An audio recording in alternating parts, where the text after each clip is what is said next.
चला विद्यार्थ्यांनो, आज आपण एका नवीन भागाकडे जाऊया. त्या भागाचं नाव आहे पद्य. आज आपल्याला पद्य विभागातल्या काही बाबी पाहायच्या आहेत. तर मला तत्पूर्वी तुम्ही हे सांगाल, तुम्ही कोणत्या राज्यामध्ये राहता? महाराष्ट्रामध्ये राहता. महाराष्ट्राला कशाची भूमी समजलं जातं? Very good. मग कोणकोणते संत कवी या महाराष्ट्रात होऊन गेले? अशा विविध संत कवींची कोण नावं सांगेल? एक जण तू सांग. संत ज्ञानेश्वर, संत तुकाराम. Very good. तू सांग. संत रामदास. अरे वा. संत रामदास यांनी काय लिहिलं? कोण सांगेल ते मागे? संत रामदासांनी मनाचे श्लोक. Very good. अरे तुम्ही हुशार आहात आणि तुम्हाला शिकवायला सुद्धा मज्जा येते. सगळ्यांचे चेहरे कसे असले पाहिजे? फ्रेश. कसे पाहिजे? फ्रेश. तर विद्यार्थी मित्रांनो, आपल्या मराठीच्या पुस्तकामध्ये संत रामदासांनी लिहिलेली एक कविता आहे. तिचं नाव आहे तिचं काय नाव आहे? उत्तम लक्षण. आता मला हा प्रश्नच पडला बरं का, उत्तम लक्षण म्हणजे कशा काय बाबा, कसं असेल हे उत्तम लक्षण? कशाला म्हणायचं? कोण सांगेल? उत्तम लक्षण म्हणजे काय? उत्तम म्हणजे काय? अरे वा, व्हेरी गुड. चांगले लक्षण. मग काही वाईट पण लक्षण असतात का? मग वाईट लक्षणं कोणती सांगा बरं, मग आपण चांगल्याकडे जाऊया. अगोदर काही वाईट लक्षणं असतात का? तुमच्याकडे नक्की आहेत ना? हा, तुमच्याकडे नाही, दुसऱ्याकडे असतील. बरोबर ना? छान. माझ्याकडे जे आहे ते सगळं छान छान आहे आणि दुसऱ्याकडे जे आहे ते वाईट आहे. मी जर तुम्हाला असं विचारलं, तुमच्यातले चांगले 5 गुण सांगा, तर सांगता येतील का? कोण सांगेल? 5 सेकंदात 5 गुण सांगायचे. सांग.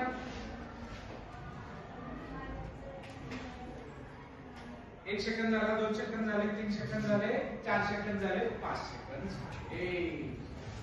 म्हणजे आम्ही आमच्याकडे कोणते गुण आहेत हे कधी तपासून बघितलं नाही आणि म्हणून आम्हाला 5 सेकंदात 5 गुण सांगता येत नाही. बरं, दोष तरी सांगता येतील का? गुणच कधी शोधले नाही तर दोष कुठून शोधणार? कोण सांगेल? दोष कोणते आहेत ते सांगता येतील का? तर नाही का? तर आम्ही याच्यावर कधी चिंतनच करत नाही. आणि म्हणून विद्यार्थी मित्रांनो, संत रामदासांनी या गुणांवर आदर्श गुण कोणते हवे आहे तुमच्याकडे, याचं खरं तर चिंतन होण्यासाठी ही कविता कदाचित आपल्याला दिलेली असायला पाहिजे. आणि म्हणून आज आपण उत्तम लक्षणं ही कविता पाहणार आहोत. कवी परिचय या ठिकाणी तुम्हाला माहित आहे. ही कविता कोणी लिहिली? तर संत रामदास. त्यांचं मूळ नाव आहे नारायण सूर्याजी गोरसर. खरं तर संत रामदासांनी समाजाला सदाचार, परिश्रम आणि राष्ट्रप्रेमाचा संदेश दिलेला आहे. कशाचा संदेश दिलाय? सदाचार, परिश्रम, राष्ट्रप्रेम. एक सदाचार म्हणजे काय? कुठे मिळतो सदाचार? बाजारात मिळतो का? नाही. मग कुठे मिळतो? हा, तर सदाचार म्हणजे काय? चांगले आचरण. कुणाला करावं लागतं? आपल्या स्वतःपासून त्याची सुरुवात करायला पाहिजे. आणि आपलं आचरण चांगलं व्हावं यासाठी सभोवताली पहिले आपले गुरु असतात, आई वडील. कुटुंबामध्ये आपल्याला चांगलं आचरण करायला शिकवलं जातं. कसे वेगळ्या शिकवले जातात? शाळेमध्ये सुद्धा चांगलं आचरण करायला शिकवलं जातं, बरोबर की नाही? आणि खरं संत रामदासांचे जे प्रसिद्ध ग्रंथ आहे त्या ग्रंथाचं नाव आहे दासबोध. कोणता ग्रंथ आहे? दासबोध. आणि दुसरं मनाचे श्लोक. दुसरा ग्रंथ कोणता आहे? मनाचे श्लोक. खरं तर विद्यार्थी मित्रांनो, या कवितेची जी मध्यवर्ती कल्पना आहे तर ती अशी आहे की संत रामदासांनी आदर्श म्हणजे चांगल्या माणसांचे गुण काय असावे किंवा चांगल्या माणसाकडे गुण कोणकोणते असावे या संदर्भामध्ये खरं तर कवितेमध्ये संदेश देण्याचा प्रयत्न केला. चांगले आचरण आणि सद्गुणांचे महत्व स्पष्ट केलेले आहे. तुम्हाला कवितेवरील एखाद्या प्रश्नाचं उत्तर देत असताना तुम्हाला ही गोष्ट जास्त कटाक्षाने लक्षात ठेवावी लागेल. मध्यवर्ती कल्पना काय आहे, त्यानंतर व्यक्तिमत्व विकासासाठी मार्गदर्शन केलंय. तुम्ही बघा, कुणाला असं वाटतं की माझं व्यक्तिमत्व खराब असावं? नाही, चांगलं असं वाटतं. पण चांगलं असण्यासाठी काय आवश्यक आहे ही गोष्ट आपल्याला माहित नसते. ती माहिती कोणी दिली? संत रामदासांनी उत्तम लक्षणामध्ये दिलेली आहे.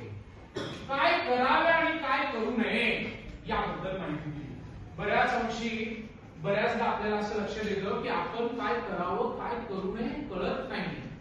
आणि इथे मात्र संत रामदासांनी मात्र आपल्याला स्पष्ट शब्दात सांगितले, बाबांनो काय करा आणि काय करू नका,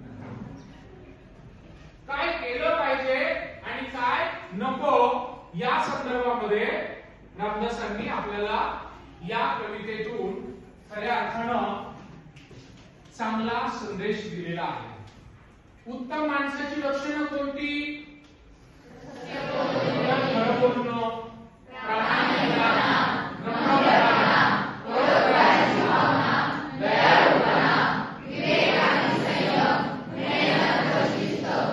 व्हेरी गुड.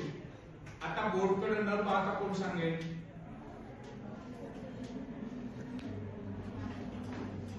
आता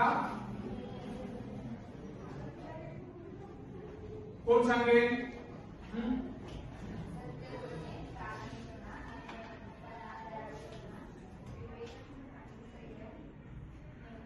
आणि शिस्त. Very good. आणि विद्यार्थी मित्रांनो, खऱ्या अर्थानं संत रामदास या ठिकाणी या कवितेमध्ये काय म्हणताय तर श्रोती व्हावे सावधान. अरे श्रोत्यांनो, श्रोती म्हणजे कोण? श्रोते. आता मी कोण आहे? तुम्ही कोण आहात? श्रोते. छान, कळलं की नाही? कोणाला श्रोता म्हणायचं, कोणाला वक्ता म्हणायचं. आणि मग रामदासांनी इथे खऱ्या अर्थानं काय करावं आणि काय करू नये असे आदर्श गुण आपल्याला या ठिकाणी सांगितलेले आहेत. श्रोती व्हावे सावधान. श्रोत्यांनी जे ऐकायचं असतं ते सावधान होऊन ऐकावं, ताठ बसावं. आता सांगतो उत्तम गुण.